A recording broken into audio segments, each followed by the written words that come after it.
Hello there everyone. Afternoon. Can you all see me okay? I'm just going to find myself quickly on Facebook. Make sure I'm there. Oh, and get your comments up on here.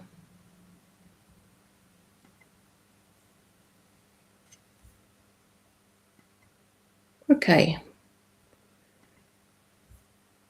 Right. Am I working?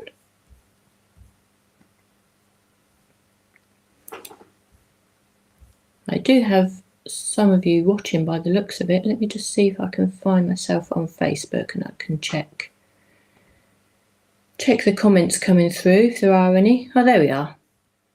Oh, there we are. I can see you all now. Hi, Carol. Can everybody hear me? I can't tell if my microphone's working or not. Hi, Claire. All's good. Oh, thanks, Valerie. You can hear me then. That's great. I wonder if, am I available? Let's get the comments coming up here. Hi, Marjorie. Oh, Marjorie, you're watching from the UK. Oh, have you travelled? Are you over with your daughter? Are you over for Christmas or are you due back at some stage before Christmas? Oh, great. Thanks, Mum. Oh, it's nice to know that you can hear me. Let me get those comments working properly. Hi, Alex. Hi, Julie. Hi, Hazel. Hi, May. Is that May or is it Mai? How do I say that? You're watching from Ireland. I think I remember chatting with you before, do I? Hi, Helen. Let me turn off my background sound. There we are. Hi, Carol. Who else do we have? Hi, Karen. We have Margaret. Oh, you've been busy in your craft. May. Oh, great. Thanks, May. I would have hated to have said that wrong. Hi, Margaret. Oh, you've been crafting all morning as well, or you've been busy? Busy. Well, it's lovely to have you here. Let's hopefully those comments are coming through. Oh, brilliant. You're there till after Christmas, Marjorie. Oh, I hope you have a lovely time. And you can pick up some goodies as well, I think, can you? Do you have a nice little stash of goodies waiting for you to use and share with your daughter? Or maybe you aren't allowed them till Christmas. Hi, Jean. Hi, Julie. Making 6 money envelopes. Oh, well done, Margaret. Look, we're not on a dissimilar theme here this morning, actually, funnily enough. I didn't quite know what else to call this card this morning, so I'll get going. What I wanted to do was actually use the ruffled lace frame. I had this idea pop into my head. I wanted to create like a gift voucher style card. I mean, you can use it for any type of style card that you like, really, but I know this time of year we have vouchers to print off and to hand over as well, so instead of just popping them in an envelope or into a straightforward card where in the excitement of the day you might open the card, something will fall out and it can get lost in wrapping paper and whatever. But this, I'm hoping this card just sort of try and just catch that a little bit for you, so that's why I say it's a gift style gift card style type of card. It's basically a gatefold card, which I've sort of angled on its side, sort of landscape view, and I've just added a little bit of something on the inside here just to catch any of those little vouchers or cards or even money that you might be popping on the inside. It's really simple, straightforward to do. It's a 5x7 card, so it's a little bit larger, and with some of the sets that I was using this morning, particularly just to get the wording here and for the wording on the inside, I have actually used one of Lisa's sets. It's the gift card holder set. Now, this isn't in stock, but many of you may have this, and this is a brilliant set for all through the year, not just for Christmas. You can use it for birthdays or any gift giving occasion, but these envelopes are just a little bit smaller, and so you would perhaps pop this on the inside of another card, whereas what I've made today is just that little bit larger and sort of encompass everything all at once. Just say what I wanted to use also was the ruffled lace frame. So that's the main embellishment on the front that we have here. I've used the die that comes with the embossing fold. You get 2 dies with the ruffled lace embossing folder, so you can die cut out the whole beautiful image itself. So if I just show you here, you've got the embossing folder and you can see the large design in the center. We do get the 2 dies. We get the large die shaped, which is lovely to use in itself actually, and that will cut out all of the design in that lovely sort of multi-pointed star, as it were. Then you also have the center die, which you can use to cut an aperture out, or you can create another layer, which is what I've used it for here. But for this card, because of the size of it, this multi sort of point die was just a little bit too big to fit comfortably on the front of the card. So to get around that, I have used one of Lisa's nesting circle sets. Now the one that I've used is the nested torn edge circles, but obviously whichever ones you have that fit your design that you may have in your stash would be absolutely perfect to use as well. So I've used not too many products actually in this set. I have the 3D folder for the ruffled lace frame, and I also have the layering stencils that go with it. So that's what I've used for the main embellishment. There's some matting and layering going on, and then I've used the nested torn circles just to create the embellishment on the front and also for the internal parts as well. Then, as I say, I did actually use the gift card holder just for the words, and I cut out a few little bits of the holly as well. But that, unfortunately, that one isn't in stock, but many of you will probably have that anyway. So I'm going to... Oh, where's my card gone? Now, as with most of the fancy shape cards that I do, my card base usually starts from a card base, a pre-folded and a pre-bought card base that I would have in my stash. I find it easier that way, and also I know that I will end up with an envelope for the card to fit into, because otherwise I'm a great one for creating these fancy cards and that don't have an envelope, or I forget then to make an envelope or buy an envelope to put them into. So the actual basis to create this fold is a standard 7 by 5 inch card blank, which has straightforward fold down the middle. Now, if sometimes you buy your card blanks flat, don't you? Sometimes you buy them where they're already folded. If they're already folded and you're not using that center fold, don't worry too much, because on the inside we will actually be disguising that fold so that you won't be able to see it. So don't worry, don't let that be a hindrance of you also. The only time that you'll perhaps see it is just a little bit on the back, but again, that isn't really too much of an issue either. So let me just pop up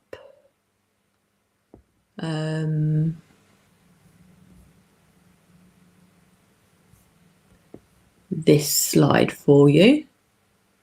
Okay, so if you have the card blank, then obviously you'd work from your card 5 by 7 card blank, or whichever size card blank that you have. If you're just using a smaller, where it's a 6 by 4 inch, then this would work also, and also a square card blank, because what I'll show you now is where the folds go in relation to everything else.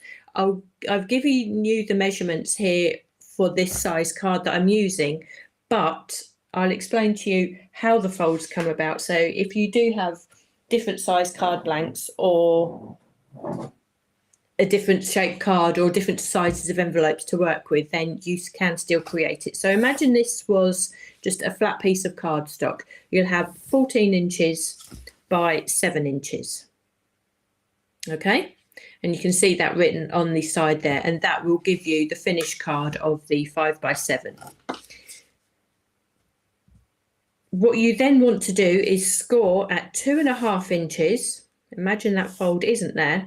And then you score again at 7.5 inches. So when you burnish them and fold these in, you end up with your gatefold card like so. Now, if you were using a different card blank or a different dimension card blank, you'd have your card blank like this. Then essentially what you're doing is creating a score line in the center of the front of the card. So if these are completely different dimensions, you want to measure the front of your card blank, create a score line right down the center on the front, turn the card over and do exactly the same on the back. You create a score line halfway down or exactly dead center on the back of your card. So you open out your card blank and then you can fold the two pieces in. So that's how we can make this work for any shaped card. And then it's just a case of choosing the dies and the layering dies that you want to go onto the top to replace this main section that I'm using here. So that's how you are able to adapt that. But say the measurements I've given you today and the measurements for the mats and layers there are for a 5x7 card blank. Actually, I'm just thinking I've got those measurements wrong. Where I've written 14 inches, no, I've created a completely, I've confused myself there. What you need to do is just amend those, where it says 14 by 5 inches, you need to change that to 10 by 7 inches. That's what you need to do. Apologies for that. I'm not quite sure where I was thinking on that.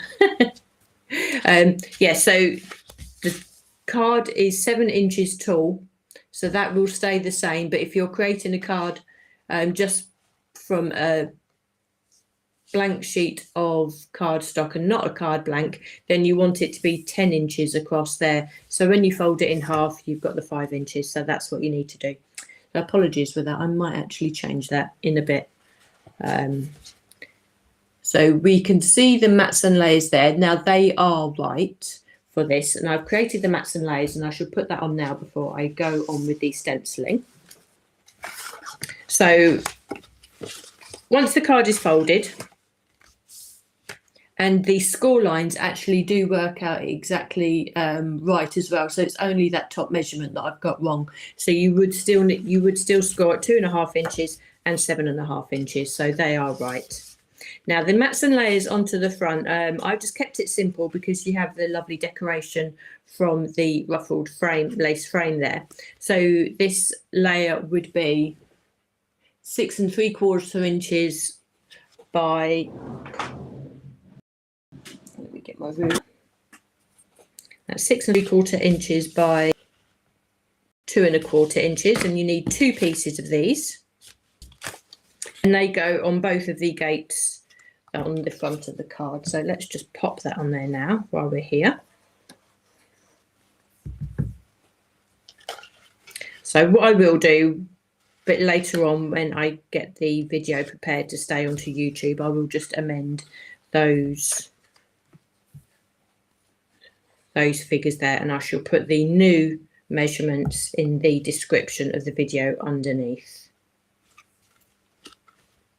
So we put our 2 mats and layers on the front like so. Now the internal piece here, the blue piece works out to be 6 3/4 inches again, and the width of that is 4 3/4. So that will sit squarely on the inside of the card, and this is what actually hides that center fold line if you are using a card blank.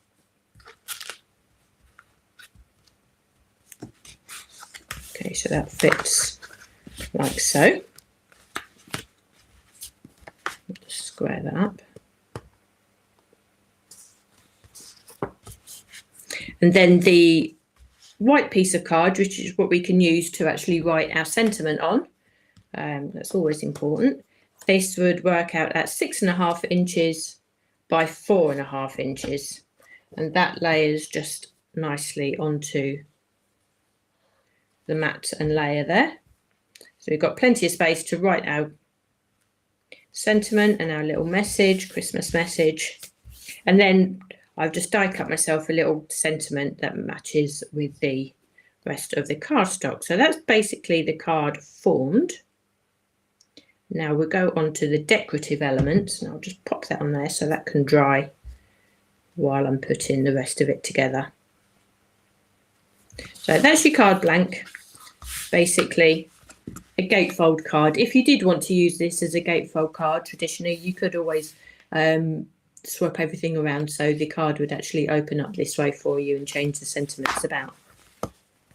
Okay, so I should bring in my Ultimate so we can do some stamping. Not stamping, sorry, some stenciling. I'll remove that from there. Let me see your comments now. Margaret. Oh, the number for the gift card set. You have it on the spreadsheet to you, Margaret. Let's see. I'll just tell you briefly. It's LHC CD 189. And I'll also pop those details under the video a bit later on for you, Margaret, as well. So if you didn't quite catch that. So that'll be LHC CD 189, if that's of any use to you there. Right, so if we can get stenciling, let me bring in my stencils. It's a really lovely set. This set can be used for any time of year. It consists of 4 stencils. It's a square set, so it's a 6x6 inch. So it's a lovely size for any of your projects. We have 4 stencils. So we follow the same pattern as all of Lisa's stenciling techniques. So again, each of the stencils are numbered. So we have 1 to 4 in the top left-hand corner there.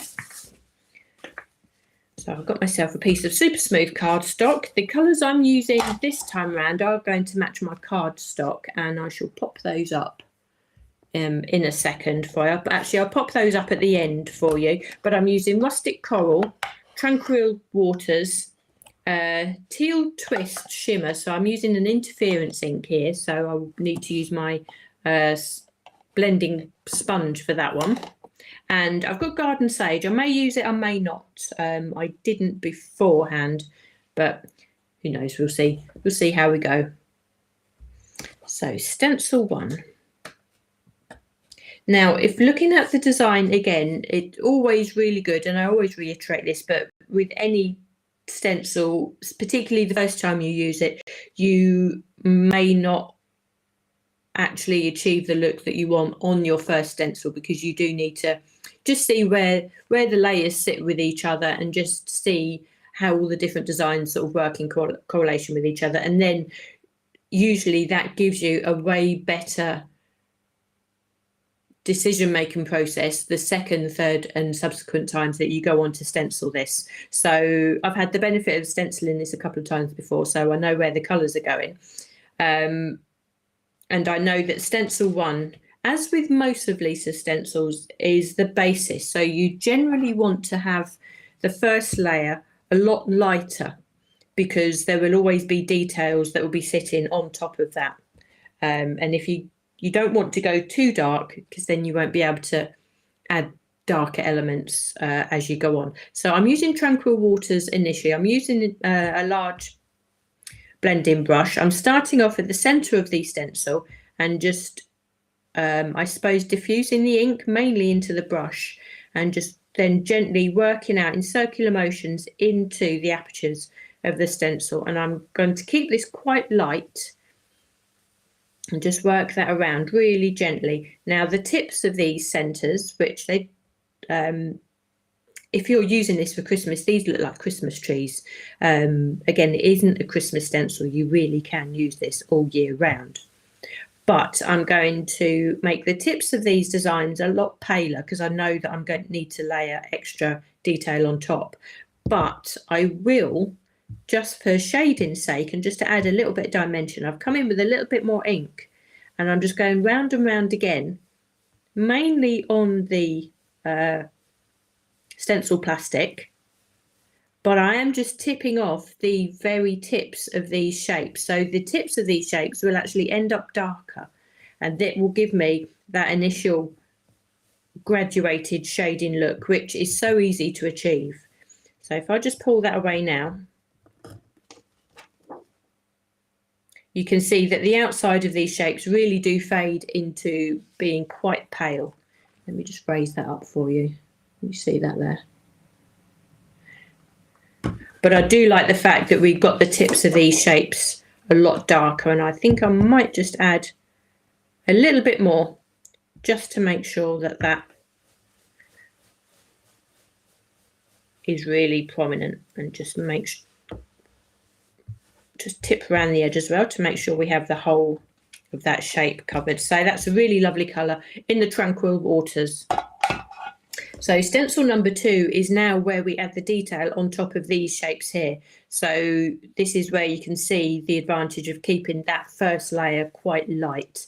Now I'm going to come in with the Rustic Coral on this one, and I'm going to apply the colour in a couple of different ways because we have quite a few different shapes going on here. Initially I'm going to come in with my blending brush, and I'm going to start off in the same way that I've just applied the Tranquil waters, because we have detail going on top of the green that we've just or the blue that we've just added, but there is detail in between that as well. Now I like the Rustic Coral, it's a gorgeous colour against the Tranquil waters, but I don't want it to overpower. So for these details between the blue pieces, I'm going to keep quite light, and I'm going to treat these areas in exactly the same way as I did with stencil number 1. So I'm going to start off with a little bit of coral on the brush, diffuse that off into the centre part of the stencil, working round around it, and just tip through the edges of all the designs here. And then with the remaining ink, so I don't need to add any more ink on there, I am just going to go around the top of those. So we have colour added there, but it's a lot lighter. And I'm just coming in with a bit more ink, but again, I'm just keeping it really close to this centre rosette on the stencil. So we have that shading going on at the centre of this design. If I take that away for you now, you can see what I mean. You can see how the colour's been added. Again, darker in the centre, going to be lighter in the outside. And we can see that we have detail on the blue areas there. Now, they look like Christmas trees. Sometimes I think they look like pineapples, but that could just be the way my eyes see that. I don't know if anybody else sees pineapples when they see it. I don't know. I'd be interested to know. Hopefully so. Hopefully I'm not that strange. But what I'm going to do now, I'm sticking with stencil 2 for a second. I'm coming in with a smaller stencil brush, the white stencil brush, and picking up the Rustic Coral on my brush, and I'm just going to concentrate on these latticed areas now. So we have that detail on these blue areas. I just want to make them darker. Now the beauty of these smaller stencil brushes is that we can focus in that colour on the areas that we want it. So I don't want to change the larger areas in between the blue. I really do just want to focus where I'm layering that Rustic Coral on top of another colour. So you can either use, I'm using the largest of these stencil brushes. You can easily use the smaller one, which might make it a little bit easier for you as well. Let me just show you, actually,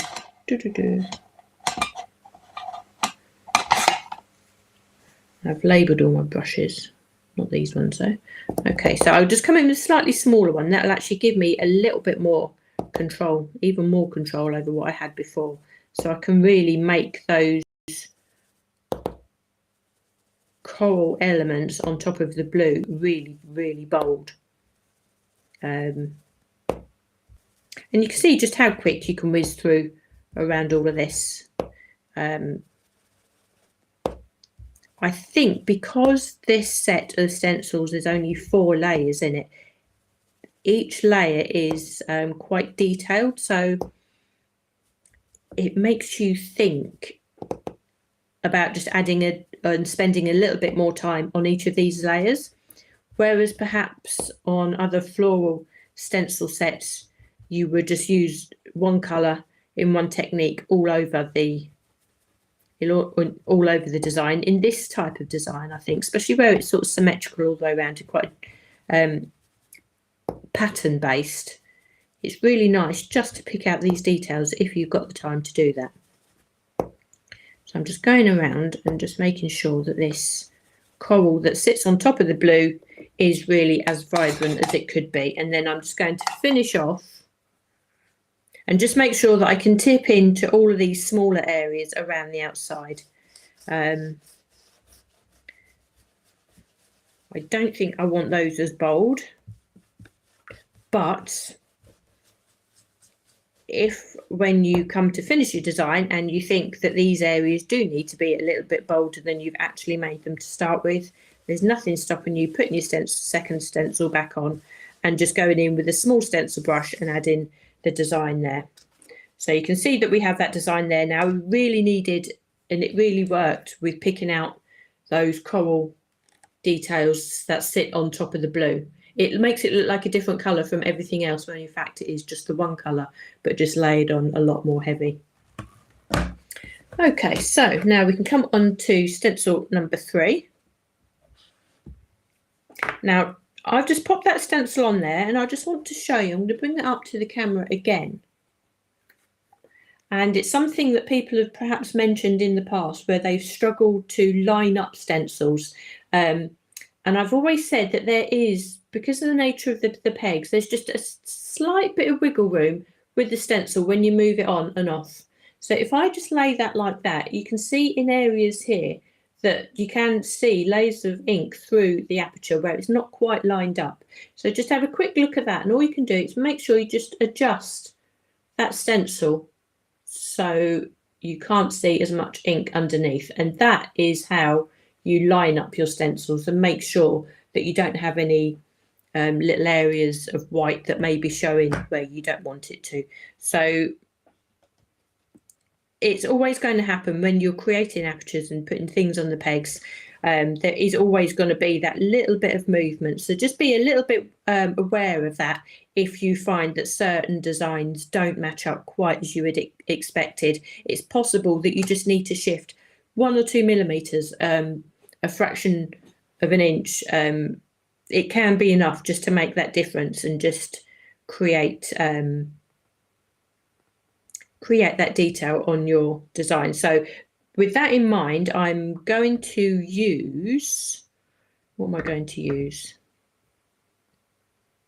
Yeah, I'm going to use the Tranquil waters. I will use the Teal twist with the interference, but I think I'll use that on the last stencil this time round. So I'll come in with the, that's the wrong colour, wrong brush, with the Tranquil waters.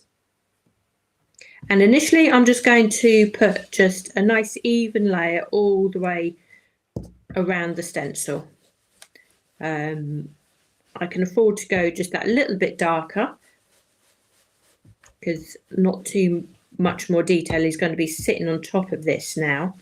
But just as a reference, I'm just put a nice even layer all the way across, and I'm going to have a look at the design and see where I want to go from there, to be honest. And I think what's great, if you do this many times, even if you use the same colours over and again, different days and different moods when you're stenciling, you're going to want to pick out different areas. So it will always look different.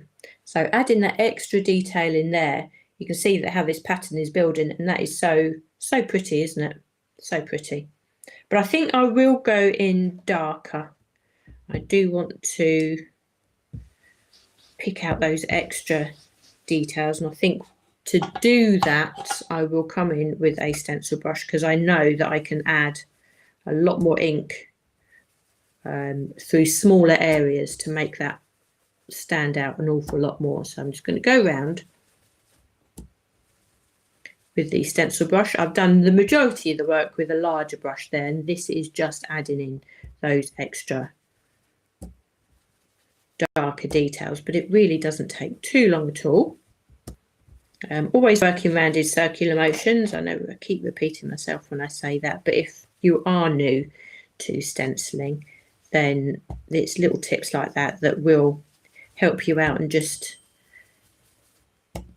make the whole process a lot more enjoyable for you. And when I say enjoyable, it means that when you pull that stencil away, you will have that wow moment, and you'll have that little bit of pride in yourself. Think, oh, look, I made that.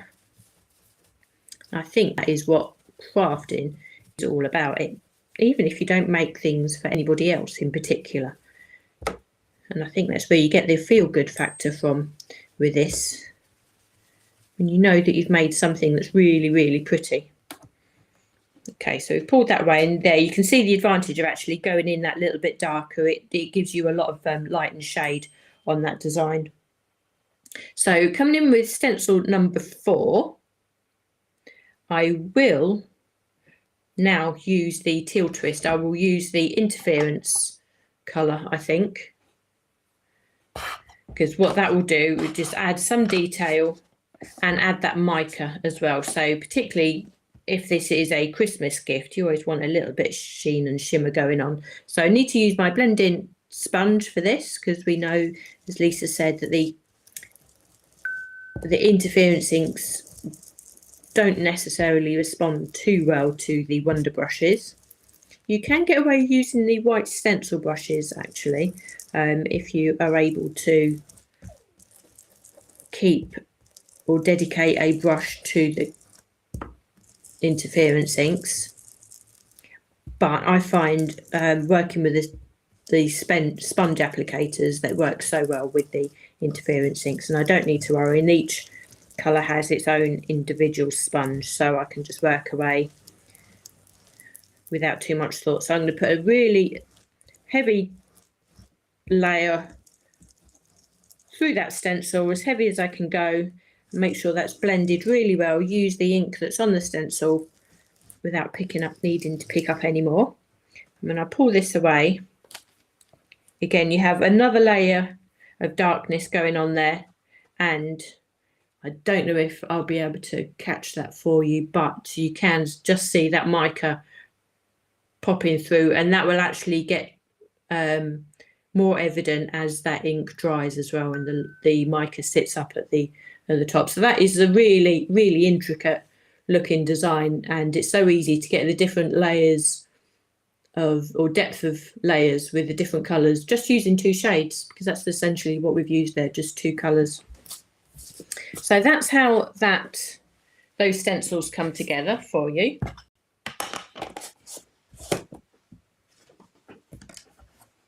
I can move my Ultimate out of the way now.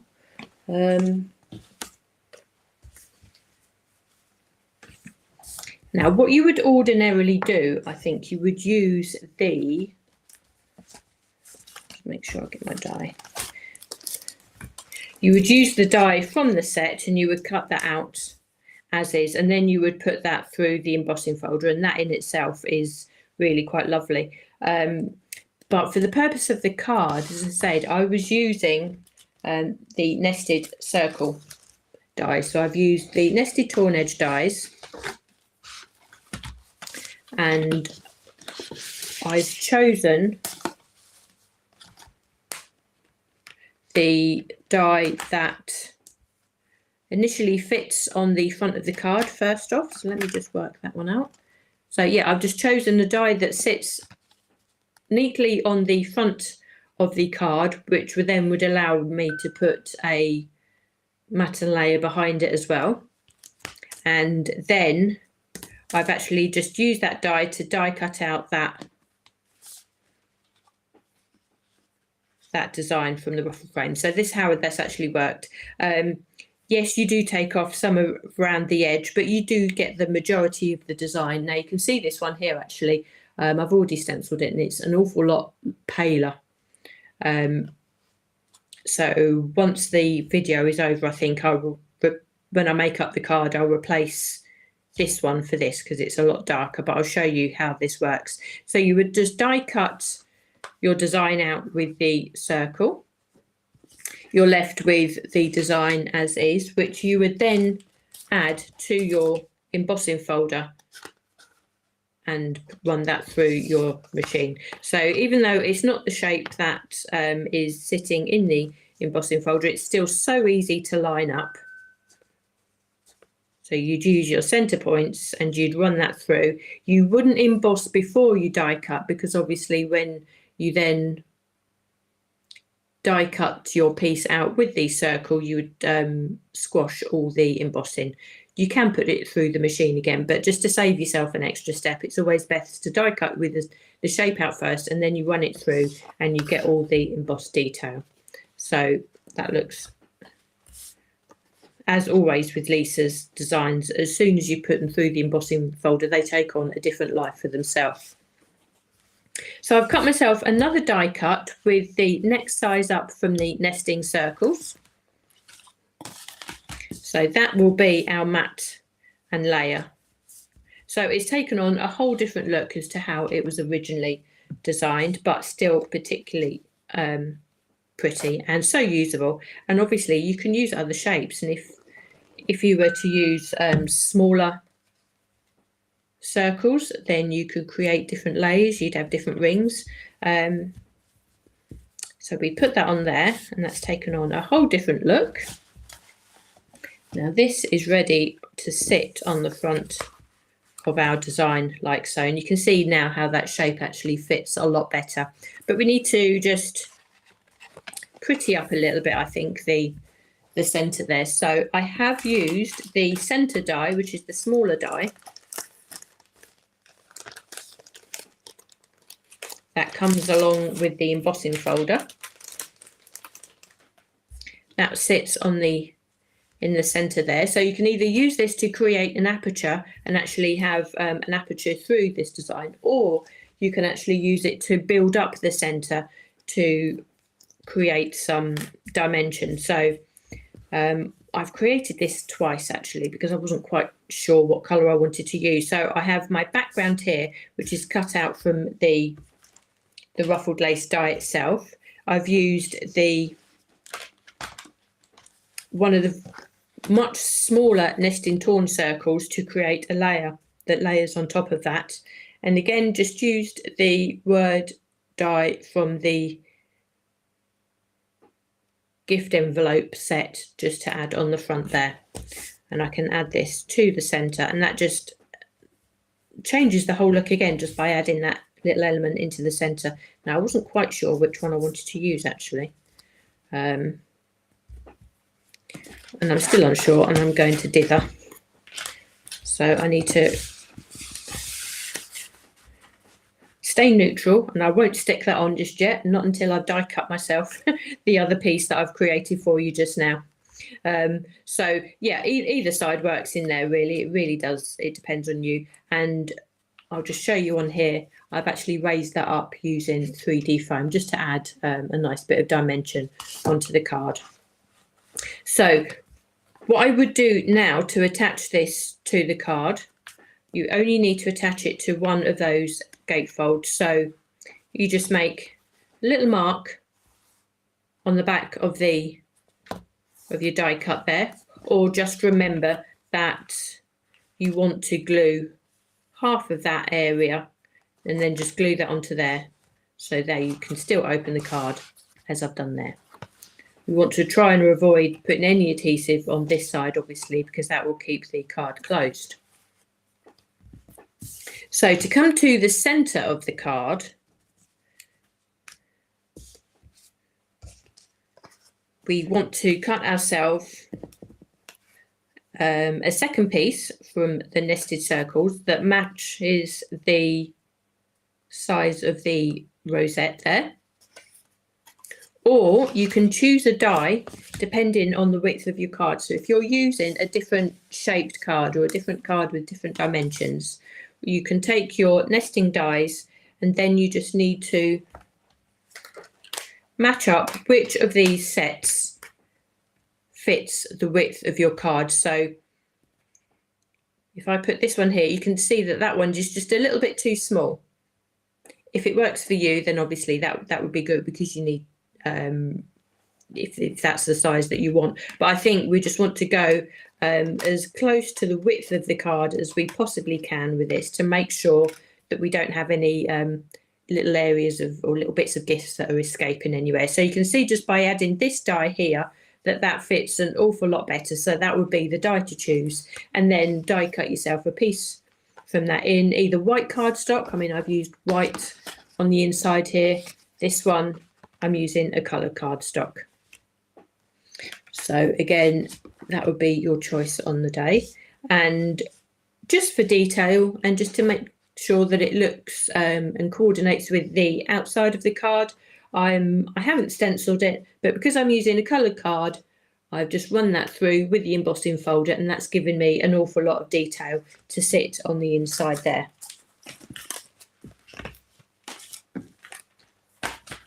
So again, you can create any of your die cuts, whether it be squares or circles, some of the triangles that we have, any of your nesting dies. Use your embossing folders. You don't have to use your stencils with them, but use any of your embossing folders, even if it's a floral embossing folder and your die cut is smaller than the actual design. Add some sort of character to your die cuts by using your embossing folders that way as well. It, you know, make them work for you. Give them a whole new lease of life. Say, even if you do have stencils attached with your embossing folders, you don't always have to use them. Sometimes it's nice just to use them in these abstract ways. So what I want to do now, just to create the two side pieces, we need to cut this embossed piece in half. So it's quite straightforward actually to see where your center point is, because Lisa's done a great job of in this center detail. We've got these two areas that are directly opposite each other, and just because rules of maths, you know that if you line those up within your trimmer, then you are going to get a pretty good half, you know, an equal half and half split. So these two areas here, just waiting to see if the camera can pick that up. Yeah, these two areas, the ones that are directly opposite, it's a pretty good bet that if you line those up in your trimmer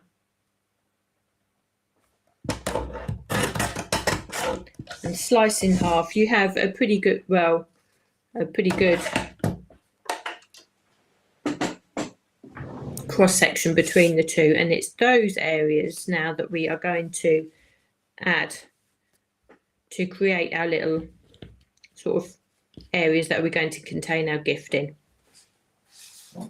Now, what I will need you to do at this stage is also bring your scoring tool back in, because this would be one of the few occasions that I would say that your red liner tape is going to be preferable to using glue on this stage. So what I want you to do is to add a score line just in from this straight edge. Now, you don't necessarily need a measurement, and it will depend actually on the width of the tape that you have. I have a particularly thin tape, so I know that I can create just a little thin score line here. So we just want to score just a little area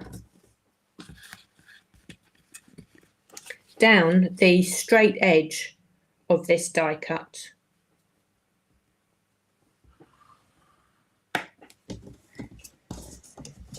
And you don't need to be too heavy-handed with that. And I know that we are scoring over embossed detail, but it still works. It's still quite easy.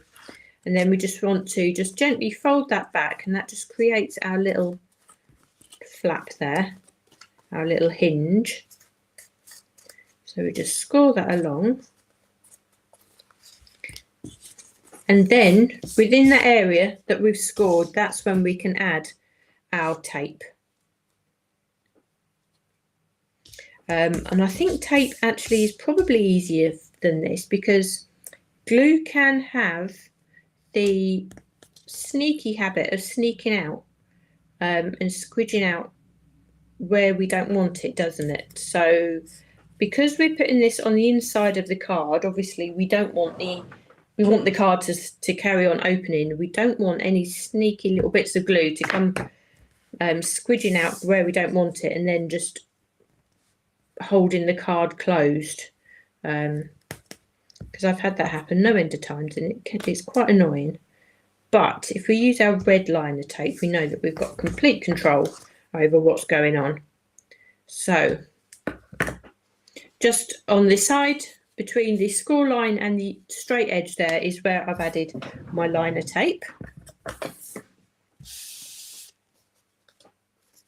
And now I need to take that backing off, which always easier said than done when everyone's watching.